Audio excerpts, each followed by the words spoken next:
Thank everybody for being here for an extraordinarily important announcement. We gather here today at the Texas Women's Hall of Fame at the Texas Women's University. This Hall of Fame was created in 1984 by the Texas Governor's Commission for Women to recognize women who have attained extraordinary achievements. The Texas Women's Hall of Fame ensures that the achievements and contributions of women across Texas are written into our state's legacy. We gather today to safeguard that legacy for women in college sports. I'm joined today by Riley Gaines and Paula Scanlon, both of whom were competitive swimmers on women's college teams. They have dealt firsthand with the challenges that we seek to address by the law that I'm about to sign.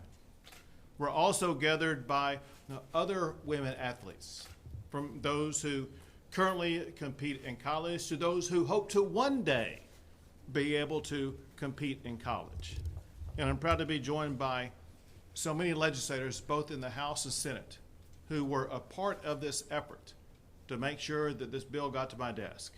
They include Senator Kelly Hancock, Senator Richard Hayes, Representative Stuckey, Representative Drew Springer, Representative Jared Patterson, Representative Stephanie Click, Senator Mays Middleton, Representative Valerie Swanson, Representative Kwanda Temesh, Representative Shesline, Senator Tam Parker, Representative Smith, and Representative Bumgardner.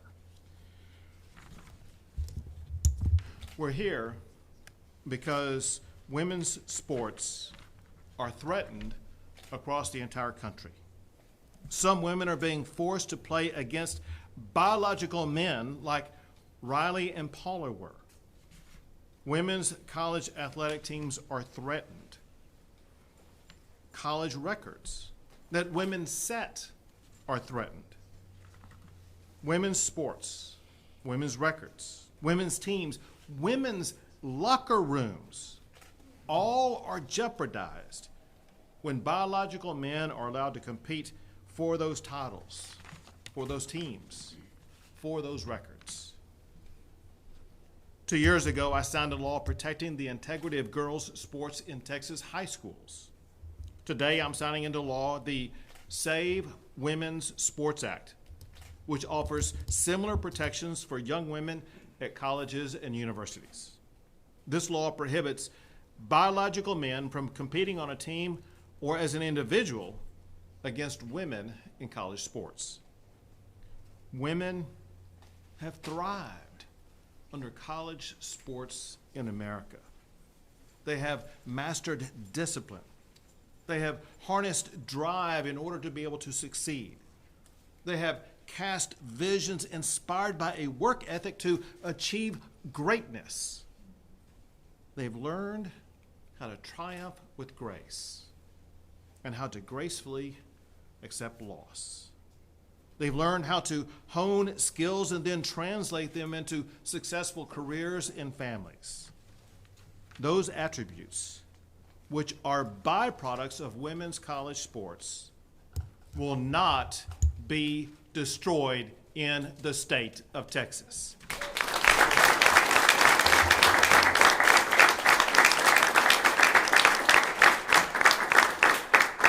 The legacy of women's sports will be safeguarded for generations to come because of the law I am about to sign. Women in Texas can be assured that the integrity of their sports is protected in our great state. I now want to recognize Riley Gaines and followed by Paula Scanlon. Good afternoon. It is so great to be back in the great state of Texas, although the temperature, 105, that is like what I cook things in the oven at, so that's crazy. But for a sports analogy, today feels like that one meet, that one race that you train all year for, but we win. It's an accumulation of hard work on behalf of myself, the legislators here, Governor Abbott, and so I'm just so grateful. But my name is Riley Gaines, and I'm advisor for the Independent Women's Voice, and I am proudly here today to recognize and thank Governor Greg Abbott for standing up for women and girls and signing the Save Women's Sports Act. This is huge news, not only for Texans, but for girls across the country.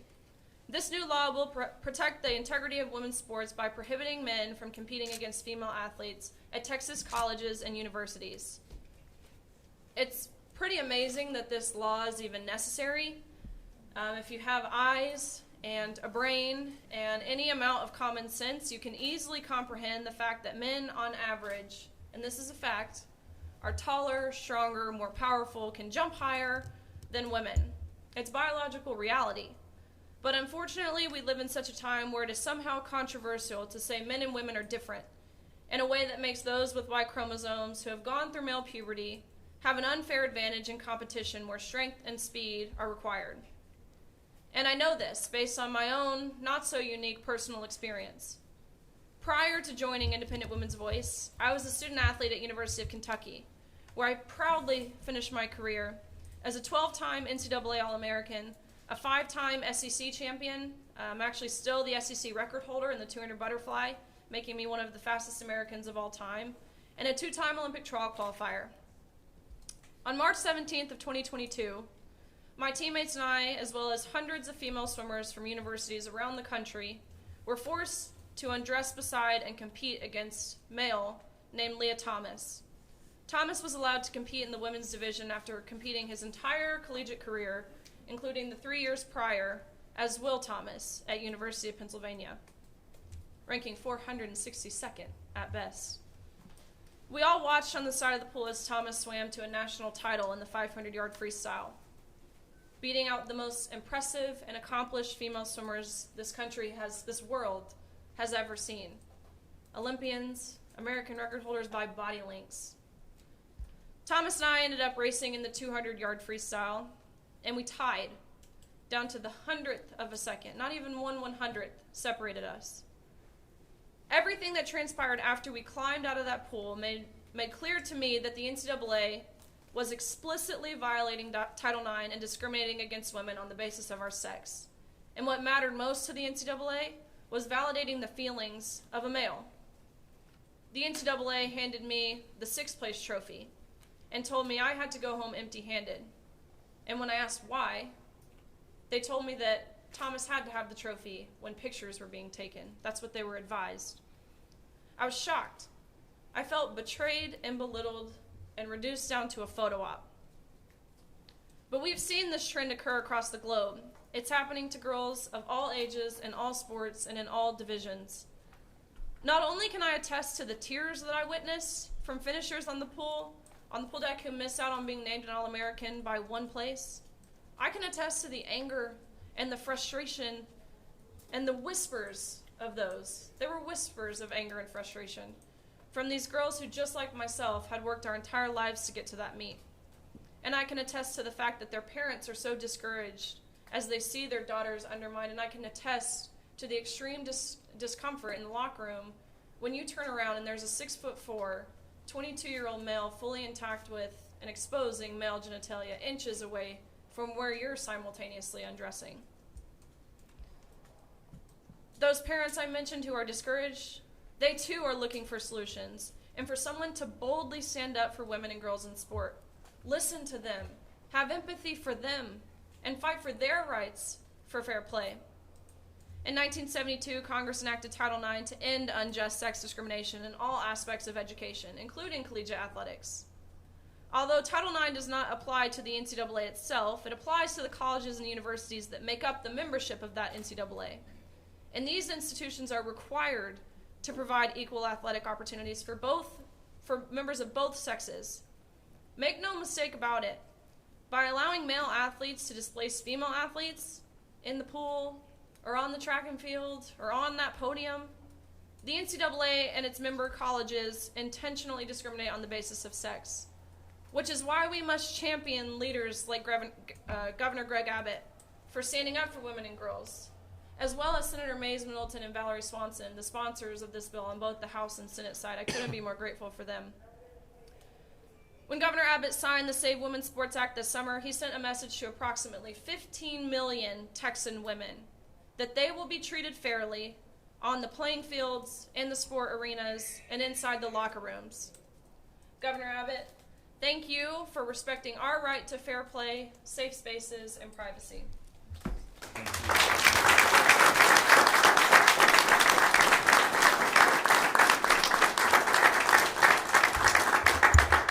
And now Paula Scanlon. First, I'd like to thank everyone for having us out here. While I'm from Connecticut, interesting state, my entire family lives in Texas. My mom's side of the family, that is, and so I'm very comforted to know that when my cousins have kids that they're going to raise in Texas, that they will be protected under this law. Thank you. So thank you. Sure. So hi everyone, my name is Paula Scanlon, and I'm a spokeswoman for an advisor for the Independent Women's Forum, and a former NCAA athlete. I am here today to graciously thank Governor Abbott for being a wonderful leader, standing with women and girls, and showing us in Texas that they are worthy of equal opportunities, privacy, and of competing and winning, and they are worth fighting for. Governor Abbott, thank you for signing the Save Women's Sports Act and into Texas law. I'd like to offer my personal story as proof to why legislation like the Save Women's Sports Act is needed. I started swimming at a very young age.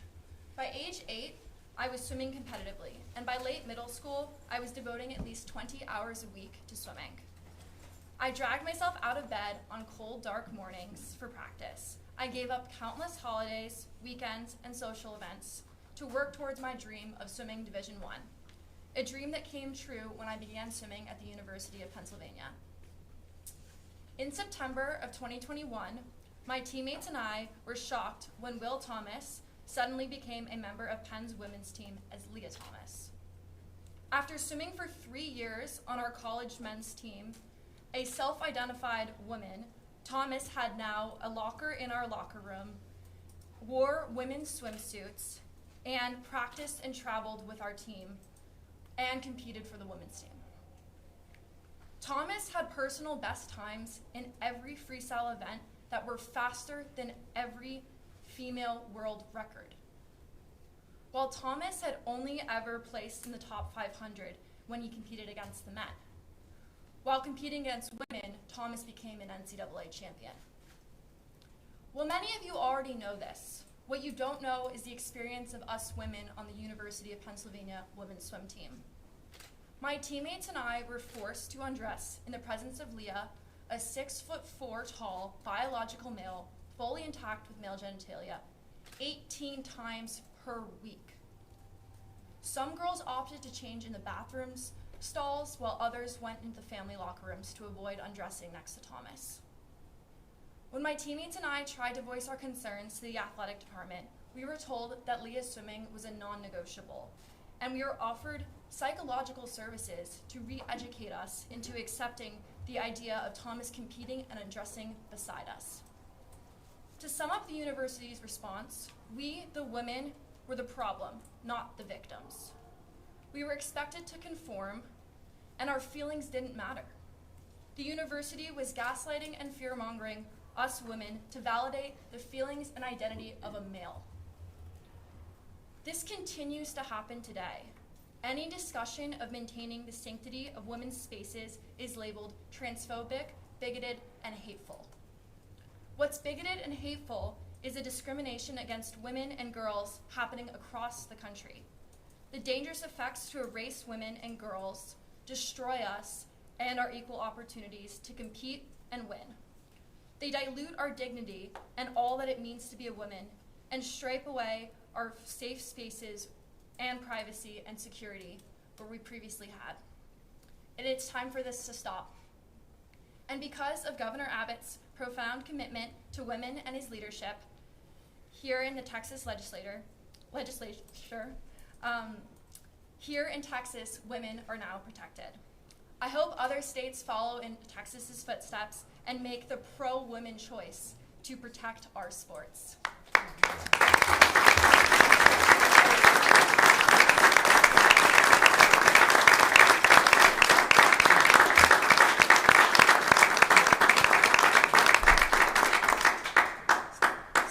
Thank you, Governor Abbott, for taking the concerns of women like me so seriously. Thank you. Proud of you.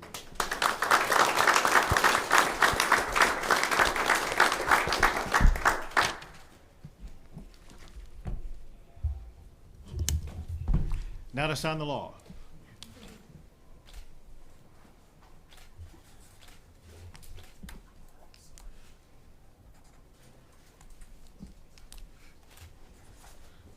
A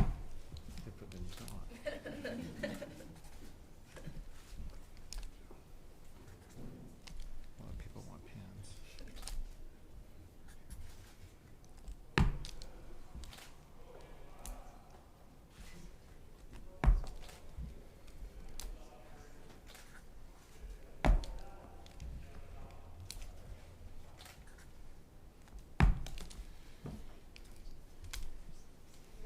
There you go.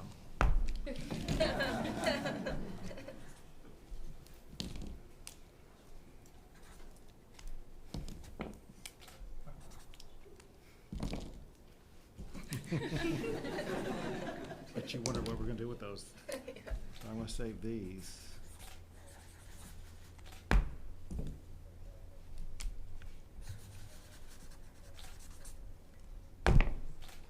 For you all. Thank you.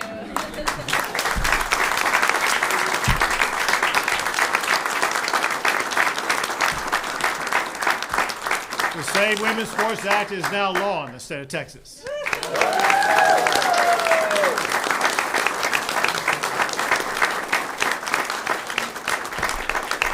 We'll take a few questions. Governor Abbott.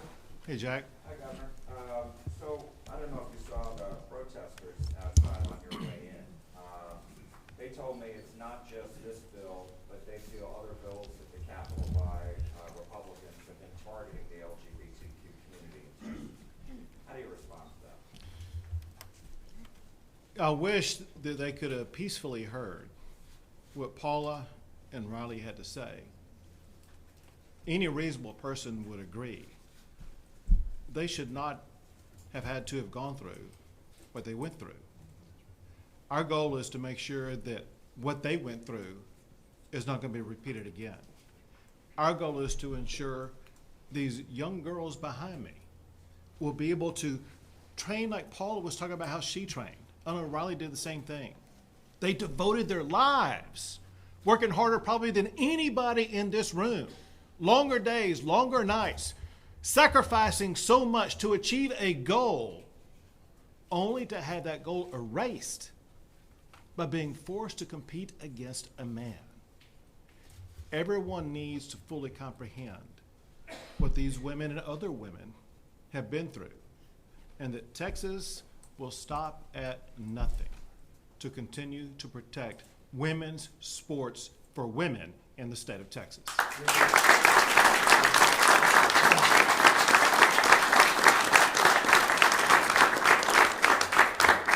Governor William Joy, WFAA, how concerned are you that this law and others like it passed in other states have faced Title IX litigation already? So if you apply Title IX and the exact words of Title IX, laws like this should be upheld, and any lawsuit against it should be dismissed automatically. And that's what we fully expect. As a former Attorney General of Texas, I will tell you this. Texas will vigorously defend this law in court, and we will win.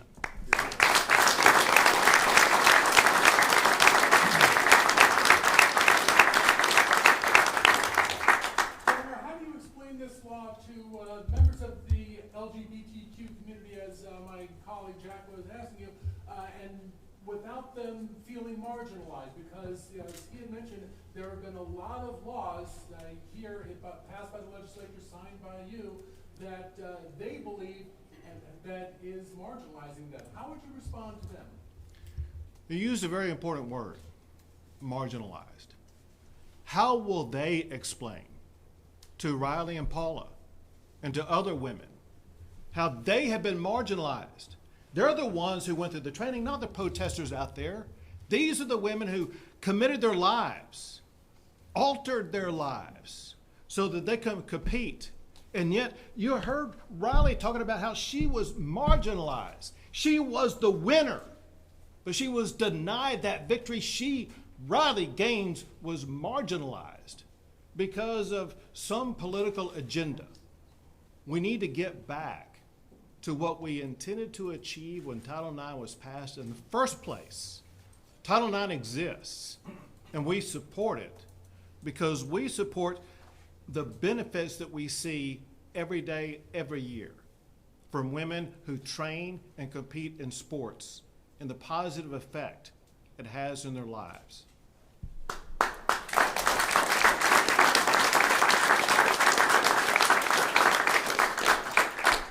have time for 2 more questions. Go ahead. Governor, what do you have to say to the criticism that this law seeks a solution to an issue that doesn't really exist on a large scale? I don't believe any trans athletes ever competed on the collegiate level in Texas, fewer than 3 dozen nationally. Why is the focus on this and not issues that affect millions of Texans every day, like the grid, water, education?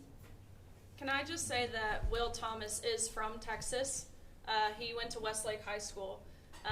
And I'm very well versed on this topic. It is happening here. It's happening, and you just heard these, or I don't know if you heard actually.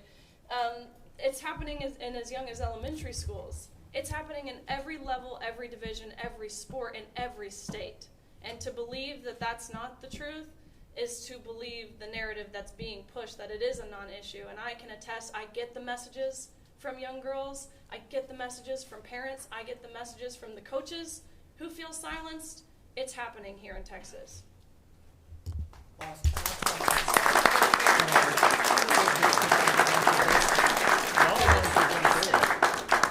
Governor, I have a non-topic question. I'm shocked. So as you know, the impeachment trial is coming up in the next month, and there's a lot of pressure, political pressure on Republicans, not only in the Senate, but in the House, as far as being primaried by those who oppose Paxton's impeachment. And so I'm wondering, you told the Texas Tribune in February that you thought the investigation that taxpayers should not have to foot the bill for the settlement of the whistleblower case. So I'm wondering, where are you in all of this as it relates to this pending impeachment trial and the pressure on Republicans specifically? Sure. 2 things. One is I actually have a constitutional role to play that I've exercised twice now with regard to appointing any interim attorney general during the pendency of this process. But second, whether it be as governor or just as an ordinary citizen, one thing that we all expect is something that's going to be fair, transparent, and even-handed. Everyone has a right to a fair process. And that's exactly what I and I think my fellow Texans expect. Do you think that's happened so far? Time is going to tell. Great, thank you everyone. That's all we have time for.